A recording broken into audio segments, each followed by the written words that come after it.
नमस्कार साथियों, YouTube channel ई संस्कृतम पर आपका पुनः एक बार स्वागत है। मित्रों, जैमिनी ज्योतिष के अध्ययन क्रम में अभी तक हमने जैमिनी सूत्र के प्रथम अध्याय के द्वितीय पाद में आत्म कारकांश ग्रह के 12 राशियों के स्थिति अनुसार फल को जाना। उसके बाद हमने कारकांश कुंडली में ग्रहों की स्थिति अनुसार फल को जाना। अब अगले क्रम में इस भाग में हम कारकांश कुंडली के लग्न भाव में ग्रह की युति अनुसार अथवा दृष्टि अनुसार फल के विषय में अध्ययन करेंगे। मित्रों, कारकांश कुंडली में ग्रह की युति के अनुसार किस तरह के फल मिलते हैं तथा दृष्टि के अनुसार किस तरह के फल प्राप्त होते हैं, उसके बारे में हम विस्तार से अध्ययन करेंगे।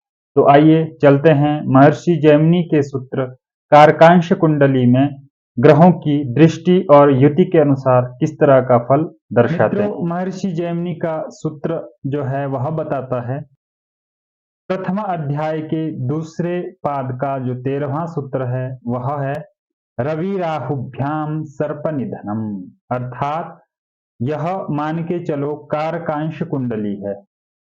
इसको हमने कारकांश कुंडली के रूप में मान के चलना है। और कारकांश कुंडली में लग्न में क्या हो, रवि अर्थात सूर्य और राहु, इन दो ग्रहों की स्थिति से फल क्या होता है, सर्प निधनम। जातक का जो निधन होगा वह सर्प के दंश से होगा अथवा सांप के डसने से होगा।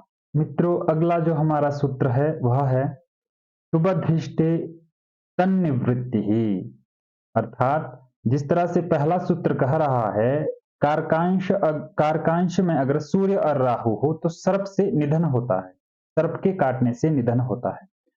तो उसी के साथ दूसरा जो सूत्र है वह कहता है शुभ दृष्टे, शुभ ग्रहों के दृष्ट होने से, शुभ ग्रहों की दृष्टि होने से तन्निवृत्ति ही, उसकी निवृत्ति हो जाती है, अर्थात सर्प से निधन नहीं होगा।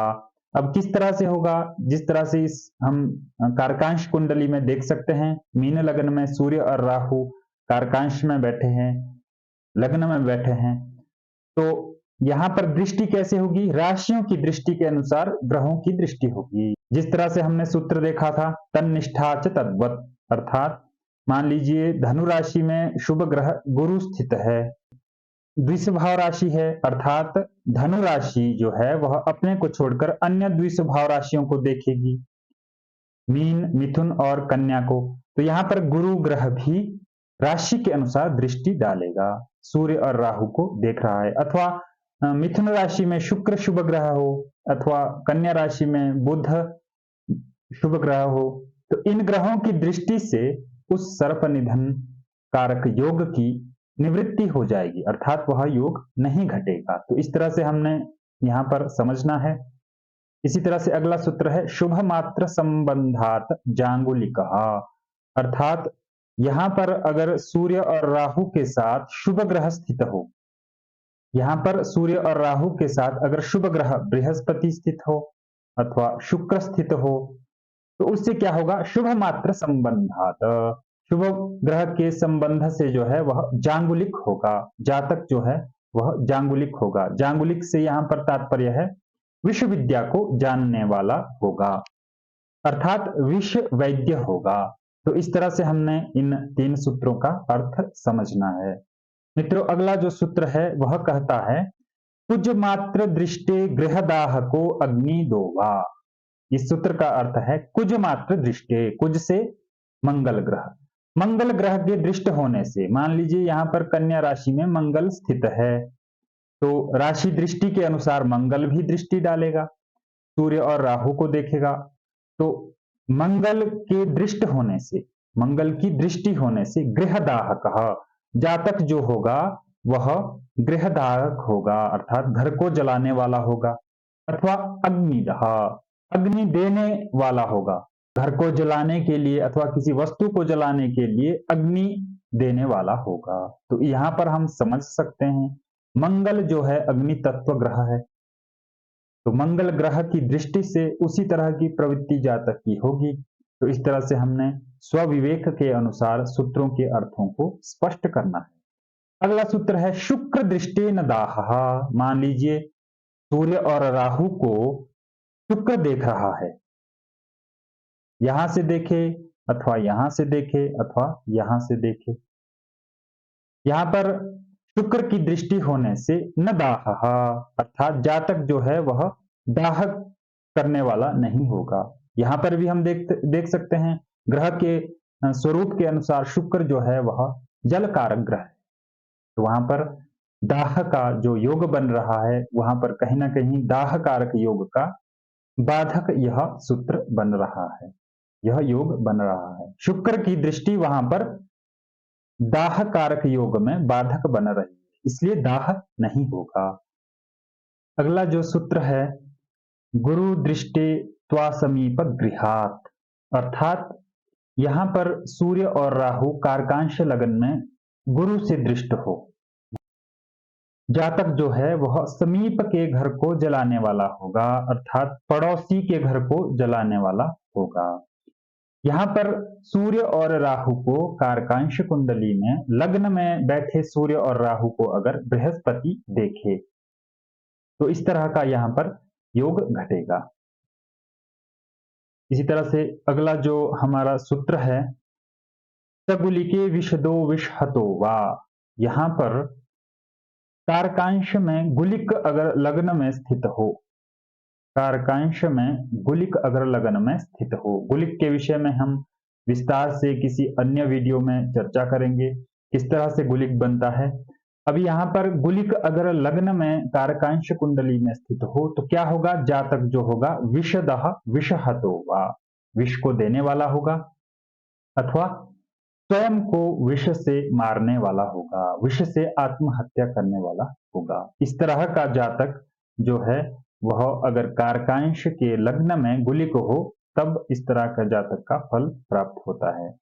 इसी तरह से अगला जो सूत्र है चंद्र दृष्टे चौरापहृत धन चौरो वा, यहां पर जो है अगर कारकांश लग्न चंद्र दृष्टे, चंद्र से दृष्ट हो, मान लीजिए मेष लग्न है, मेष लग्न जो है वह चर राशि का है, तो स्थिर राशियों में स्थित जो है वह स्थिर राशियां चर राशि को देखती है और चर राशियां स्थिर राशि को देखती है। तो यहां पर वृक्ष, सिंह, वृश्चिक और कुंभ राशि जो है वह स्थिर राशि है, तो इनमें बैठे जो ग्रह होंगे वो चर राशि को देखेंगे। अब यहां पर जो है लग्न जो है वह चर राशि का है, कारकांश कुंडली में अगर चंद्र से चंद्र की दृष्टि हो तो सिंह राशि जो है वह चर राशियों को देखेगी, चर राशियों को देखेगी।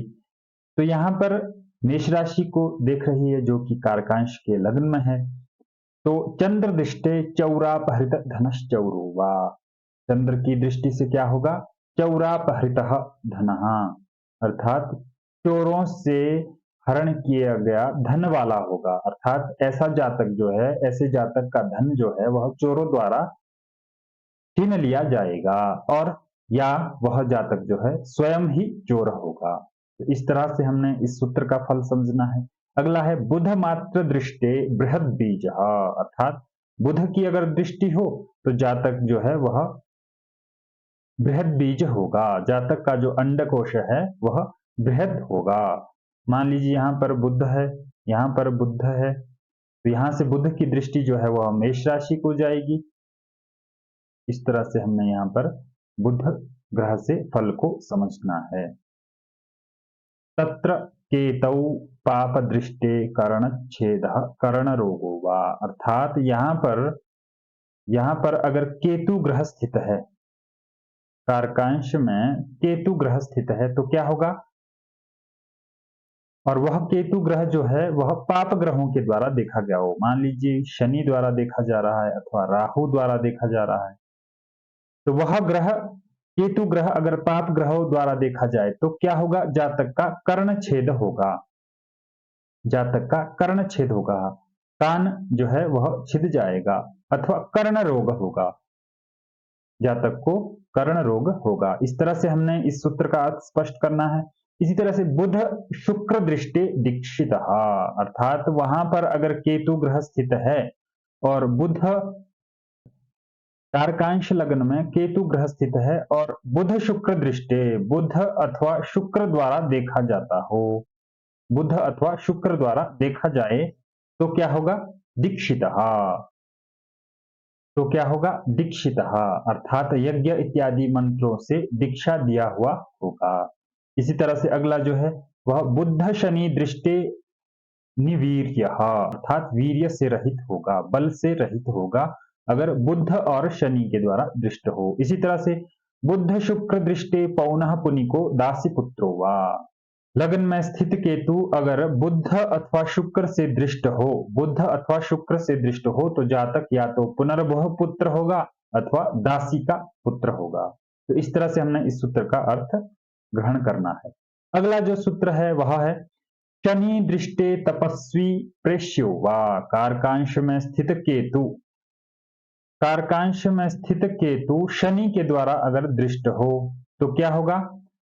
शनि दृष्टे तपस्वी, जातक जो है वह तपस्वी होगा अथवा प्रेष्य अथवा नौकर होगा। तो इस तरह से इस सूत्र का अर्थ स्पष्ट करना है। शनि मात्र दृष्टे संन्यासा भासः, यहां पर शनि मात्र कहा गया है अर्थात केतु ना हो कारकांश लग्न में, केवल शनि द्वारा देखा जाए तो क्या होगा? संन्यासाभासः, जातक जो है वह सन्यासी तो नहीं होगा लेकिन सन्यासी की तरह वेशभूषा धारण करने वाला होगा। तो इस तरह से इस सूत्र का अर्थ स्पष्ट करना है। अगला जो सूत्र है तत्र रवि शुक्र दृष्टि राजप्रेष्य, अर्थात कारकांश लग्न को अगर रवि और शुक्र देखते हैं तो जातक जो है वह राजप्रेष्य, राजा का सेवक होगा, राजा का कर्मचारी होगा, सर्वकारीय कर्मचारी होगा। इस तरह से हमें इस सूत्र का अर्थ स्पष्ट करना है। तो मित्रों यहां पर हमने जाना किस तरह से ग्रह की युति से अथवा ग्रह की दृष्टि से कारकांश कुंडली का लगन प्रभावित होता है और कारकांश कुंडली में ग्रह की स्थिति के अनुसार, ग्रहों की युति के अनुसार और ग्रहों की दृष्टि के अनुसार किस तरह से जातक प्रभावित होता है, उस तरह का फल हमने इस क्रम में जाना। तो इसी तरह से हम पुनः द्वादश भावों में कारकांश के फल के विषय में अगले भाग में चर्चा करेंगे। किस तरह से कारकांश से दूसरा भाव, तीसरा भाव, चौथा भाव, इसी तरह से क्रमशः 12 भाव प्रभावित होते हैं ग्रहों की स्थिति के अनुसार, युति के अनुसार अथवा दृष्टि के अनुसार। तो उस विषय में हम क्रमशः अगले भाग में जानेंगे। तो मिलते हैं अगले भाग में। धन्यवाद।